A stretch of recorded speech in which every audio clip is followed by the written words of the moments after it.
Sungguh-sungguh Allah sangat ridho ketika seorang hamba itu makan. Makan ketika sesuap nasi dia muji Allah, ketika minum seteguk nasi dia muji Allah. Itu kalau orang diridhoni Allah itu wali betul. Itu untuk jadi wali itu gampang. Kamu makan ridho, kamu nginjak buminya Allah ridho seneng, kamu hidup keseharian aman seneng. Nah ini supaya sampean kita semua ngaji betapa panduan Rasulullah untuk menggapai ridho Allah itu banyak yang keseharian sekali. Saking kesehariannya banyak dalam hadis dan itu sahih. Nabi menyebut hal-hal yang keseharian. Hatta ma tas'alu fi fimra'atika. Kamu punya uang, kemudian istri kamu bisa makan, itu ibadah. Bahkan sebagian ibadah itu dicontohkan Nabi yang akhirnya diprotes sahabat. Yaitu wa fi buti ahadikum sedekah. Kamu menggauli istri kamu itu ya sedekah. Sampai sahabat bilang yang benar ya Rasulullah. Ayati ahaduna syahwatahu wa huwa lahu ajrun. Masa urusan biologis, urusan syahwat kemudian dia dapat pahala. Nabi menjawab, alaysa lawadu'aha fi haramin akana alaihi wisrun. Bagaimana kalau dia meletakkan ke yang tidak benar itu kan dosa.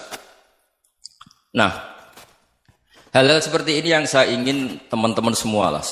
Saya juga agak ingin ngaji demi Anda juga agak ingin. Itu dosa sekali ngaji kok pesanan kelompok tertentu itu enggak boleh. Islam itu untuk semua. Jadi ya cuma karena di depan saya jenengan ya seakan-akan jenengan korbannya. Itu ada ilmunya dalam usul fikih itu. Jadi orang itu harus ngaji usul fikih. Nama yang disebut, mungkin Mas Sufyan masih ingat zaman ngaji usul fikih. Nama yang disebut itu tidak jaminan sebagai prioritas perintah. Jadi misalnya gini, kebetulan yang di depan Nabi itu Abu Dzar. Nabi ya bilang, ya Abu Dzarin ini uhibbuka misalnya, atau ya Mu'ad ini uhibbuka, atau ya Abu Hurairah ini uhibbuka misalnya. Banyaklah riwayat yang Nabi nyebut ya Abu Dzarin, ya Mu'ad, ya Abu Hurairah. Kemudian misalnya Nabi meneruskan khitab, ini uhibbuka, saya mencintai kamu, fakul dubur sholatin, atau sebagian riwayat disebut fala tada'anna dubura kulli sholatin, Allahumma inni ala dzikrika wa syukrika wa husni ibadatik. Saya mencintai kamu, siapa saja, Mu'ad bisa, Abu Dzar bisa siapa. Saya mencintai kamu, mohon kalau habis sholat kamu jangan lupa wiridan Allahumma inni ala dzikrika wa syukrika wa husni ibadatik. Ya Allah, tolong kami permudah supaya mudah ingat Engkau. Anda tidak bisa mentang-mentang, wong nama saya Parmin, nama saya Purnomo, itu yang diperintahkan Mu'ad misalnya. Jadi yang disebut satu, tapi khitab itu untuk siapa saja. Saya teruskan. Jadi saya mohon semua kita melakukan kebaikan itu, kalau dalam kaidah fikih disebut al-yakin la yuzalu bisyak. Banyak kebaikan yang kebenarannya itu 100%. Tidak punya efek samping ke pihak lain, ke kelompok lain, ke komunitas lain. Itu tadi misalnya Anda makan, dan itu murah sekali, hanya butuh satu piring. Setiap punyaan kamu muji Allah, setiap minum kamu muji Allah. Itu redaksinya Rasulullah SAW disebut, Allah sangat ridho ketika seorang hamba makan, kemudian dia memuji Allah. Atau minum, kemudian dia muji Allah. Logikanya gampang, negara seperti ini yang kamu harapkan bentuknya kayak apa, mertua, ipar, komunitas, tetangga, itu nyata terjadi itu kan belum pasti. Sementara yang mesti terjadi adalah kamu butuh makan, kalau tidak mati. Butuh minum, kalau tidak mati. Butuh bumi yang nyaman ditempati, kalau tidak kita juga mati. Sebab itu Allah kalau menyebut nikmatnya itu hal-hal yang keseharian. Alladzi at'amahum min ju'. Allah itu siapa? Allah itu yang menciptakan kamu bisa makan. Tidak berlebihan, Allah itu yang menciptakan kondisi sosial itu ideal. Zaman Nabi itu ya ada orang munafik. Orang-orang pilihan Allah itu juga diuji orang sekelilingnya yang macam-macam. Semua diuji sesuai konteks zaman dan waktu.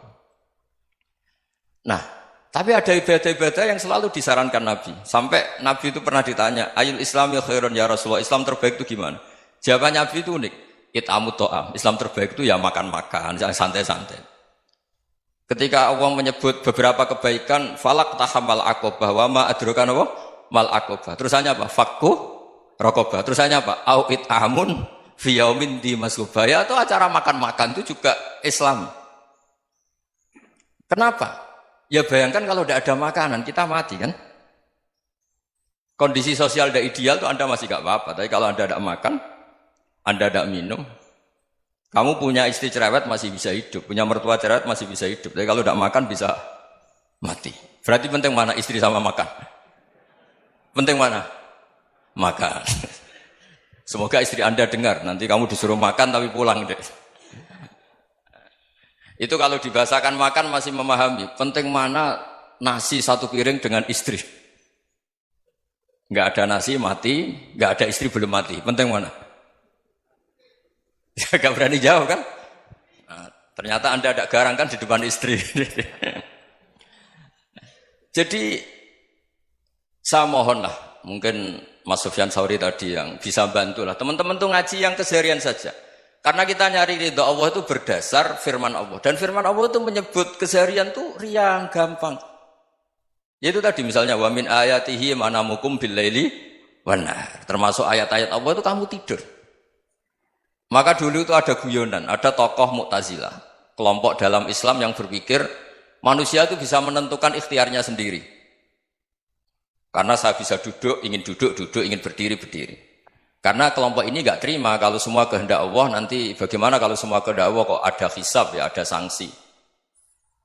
Lucunya itu, dia akhirnya, ini cerita ya, mencintai seorang perempuan, cantik sekali. Dan itu dia menjadi ahli sunnah itu oleh hal-hal yang sepele. Karena istrinya cantik, ya namanya suami istri hubungan intim. Terus ditanya, Mas, masih ingin lagi? Masih. Silahkan diulang lagi. Wah ya tidak bisa. Katanya manusia bisa menentukan yang diinginkan. Itu tobat itu. Itu nggak bisa ditobatkan Mas Sufyan Ats-Tsauri. Orang cantik yang mudah nobatkan orang itu orang cantik. Segampang itu. Akhirnya kita tahu, makanya kalau dalam kitab Hikam itu disebut al-aqil mayyakul madza yaf'alu wa hubi wal ghafil mayyakul madza af'al. Orang yang punya akal karena sadar ini wilayah Allah, semua milik Tuhan. Itu dia tiap hari berpikir, besok Allah akan melakukan apa terhadap dunia ini. Kamu merencanakan suatu mau plesir, ternyata gempa. Mau wisata ke Rusia, ternyata perang. Kamu tidak pernah tahu apa yang akan terjadi besok. Wa ma tadri nafsum madza taksibu ghadan. Tapi anda semua kita ini sering punya jadwal permanen. Makanya saya kalau diundang siapa saja, sanad takdir. Yang jelas Gus ini acara penting. Ya masih acara penting nak pangeran ngersakno piye? Kok ape dadi pangeran? Kamu kok mau jadi Tuhan? Itu kadang ya kiai. Penting Gus acara ini jenengan harus memastikan bisa.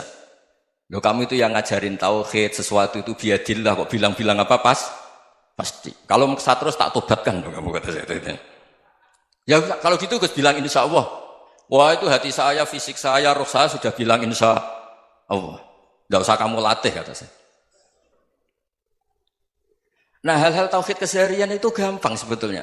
Wal ghafil yaqulu madza af'al. Tapi orang yang lupa Allah dia setiap hari bilang besok apa? Kita bisa melakukan apa? Seakan-akan dia itu aktor, dia penting, dia subjek permanen, dia. Padahal kita ini hanya objek kehendak Allah Subhanahu wa taala. Karena kita yakin sesuatu yang terjadi di alam raya ini kita tidak bisa apa-apa. Makanya saya sering ngaji, sering bilang saya. Ketika Anda mensifati Allah, Dia yang menghidupkan. Sudah itu tanamkan sehingga ketika kita mati santai saja. Kenapa santai? Allah punya cara menghidupkan kita. Zaman kita hidup juga gak tahu caranya ngelola jantung, ngelola paru-paru. Kamu juga gak tahu ngelola oksigen yang tidak beracun, tidak ngandung polusi. Tahu-tahu hidup. Gak ingin tua ya tahu-tahu tua, gak ingin mati tahu-tahu mati. Selama ini kita hidup juga gak tahu apa-apa sebetulnya. Hanya gaya tok, punya jadwal, punya planning. Kalau kamu bisa menentukan pilihan Anda, pasti Anda istrinya cantik, 4 neriman semua, qanaah semua. Nyatanya enggak kan? Ada 1 jelek, cerewet. Oh itu kan, nyatanya enggak bisa apa-apa Anda kan? Dan kamu bawa mati lagi. Itu kan, istri Anda juga gitu, punya keinginan, punya suami yang ganteng, yang jabat, yang neriman, yang enggak poligami. Ya enggak kesampaian juga. Kalau kita ngitung tingkat kegagalan kita itu gagal terus. Ya kan? Nah, terus ingat Allah. Madza yaf'alu wa bi. Orang yang punya akal selalu berpikir Allah itu menghendaki apa terhadap saya. Lalu sama-sama orang melihat orang yang serius. Itu kata Anda itu pemikir berat, serius. Senang punya tokoh yang merengut tuh, karena kamu anggap serius. Tapi sebagian orang menganggap orang yang serius itu wong merengut, wong masam, wong muka kok ditekuk. Jadi sama Itu hati, ya muqallibal qulub tsabbit qalbi ala dini. Karena kita enggak tahu cara berpikir kita tentang orang lain, tentang sekeliling kita. Misalnya kita orang baik yang jenis ngrumat fakir miskin. Ada orang bangun masjid mewah itu janggal. Apa artinya masjid mewah kalau banyak orang kelaparan? Tapi kalau yang jenis pendidikan apa artinya masjid mewah kalau tidak bisa ngaji? Nanti yang jenis infrastruktur apa artinya ini kalau semuanya punya sudut pandang yang berbeda-beda. Dan Islam mengapresiasi semua kebaikan. Tapi katakan semua kebaikan itu adalah kehendak Allah Subhanahu wa taala. Karena apapun baik Anda itu pakai fasilitas yang diberikan oleh Allah Subhanahu wa taala. Sehingga ini yang disebut qulillah tsumadarhum fi khawdihim yal'abun.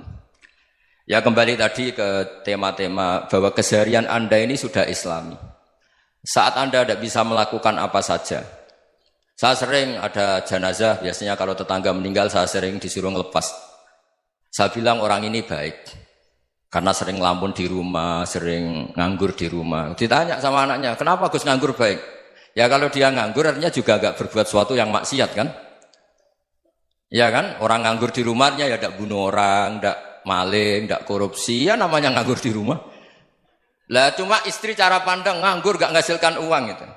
Tapi juga gak menghasilkan kriminal kan? Jadi sebenarnya Islam itu makanya kalau sampai ngaji usul fikih itu ada kitab usul fikih namanya Lubul Usul, itu terkenal sekali di pesantren itu. Itu kalau ngapresiasi keseharian itu luar biasa. Izma min mubahin illa wa yatahaqqaqu bihi tarku haramimma. Karena keseharian yang mubah saat Anda lakukan itu ada kehebatan yang luar biasa, yaitu meninggalkan haram. Makanya dulu banyak orang-orang alim ketemu temannya itu guyon sampai semalaman. Itu biasanya yang semangat Islam itu kiai kok tidak tahajud, kiai kok tidak witir. Orang yang sedang mapan uangnya banyak, malam itu tidak kelayaban itu sudah luar biasa. Melawan nafsu supaya tidak maksiat itu sudah luar biasa. Supaya lupa guyon sama temannya semalaman sampai subuh.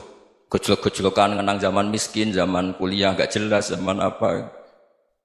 Melihatnya jangan tarkut tahajud. Seperti ini meninggalkan tahajud, tapi meninggalkannya ini talkul muharramat. Jadi kayak apa hebatnya? Sehingga Imam Ghazali punya riwayat yang agak unik.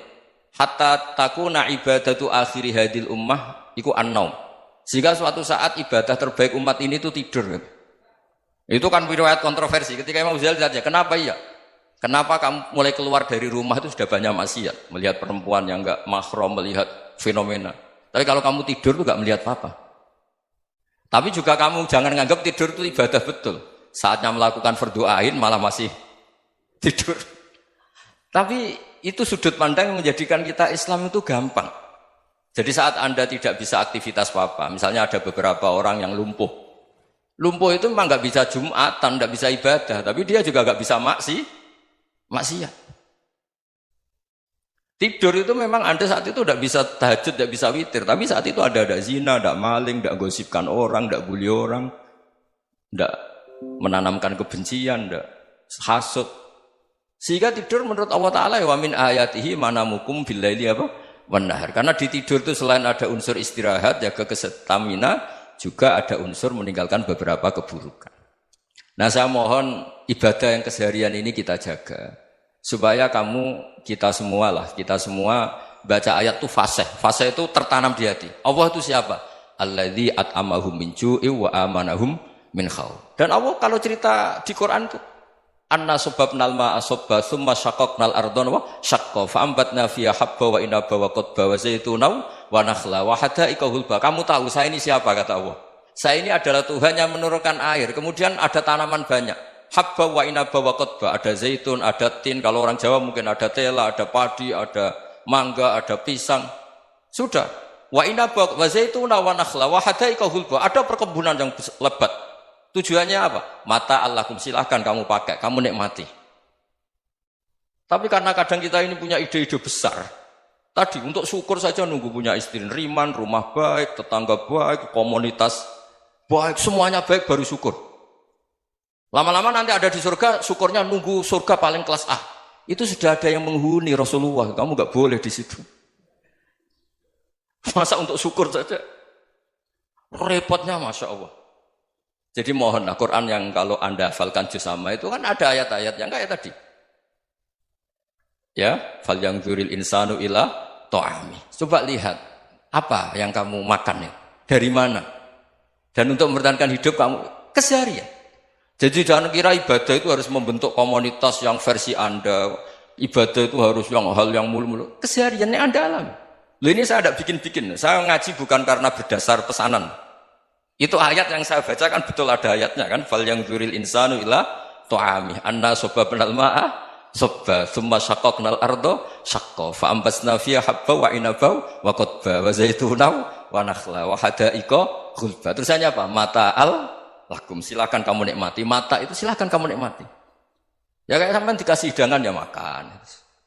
Ya sudah makan. Habis makan ya minum. Habis itu ngantuk ya tidur. Ya sudah normal-normal saja. Kayak apa indahnya Islam.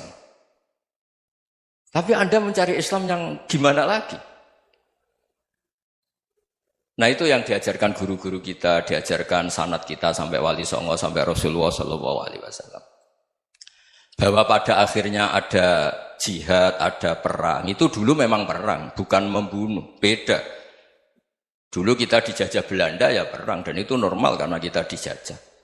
Jadi ketika orang lain ingin baik sama kita, wa in ahadum minal musyrikin astajaruka ya fa'jirhu hatta yasma'a kalam Allah. Kalau mereka ingin baik ya kita baik.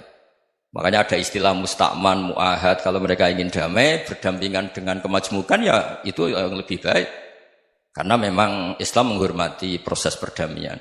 Wa in janahu lis-salmi ya fajnah lah. Kalau ingin damai ya kita harus